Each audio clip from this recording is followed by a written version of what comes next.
I'm Demi from Prime Press. Thank you so much for taking part in our reading competition. This will give you the opportunity to encourage better reading skills in your students. Now, how does it work? Each student will receive 10 stories from our Power Stories series and 10 corresponding story cards.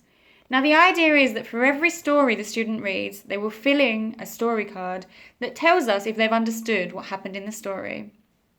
Let's look at the questions. The first asks for 3 main characters in the story. The second asks for the main idea of the story, just a brief description that shouldn't be any more than 3 sentences. The third question asks for the story setting. Where does it take place? At home, at school, outside? Now, many of the stories have more than one setting, so make sure that the student lists all of them. And the fourth is super important, because we don't only ask our students to read to acquire better language, but to learn about the world. And this asks for 2 things that they learned when reading the story.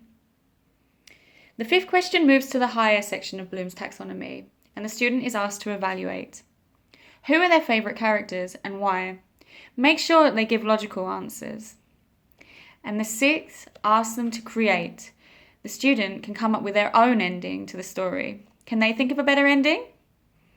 After they've finished, don't forget to advise your students to proofread all of their work. And make sure that they use creative language, but above all, that they enjoy it.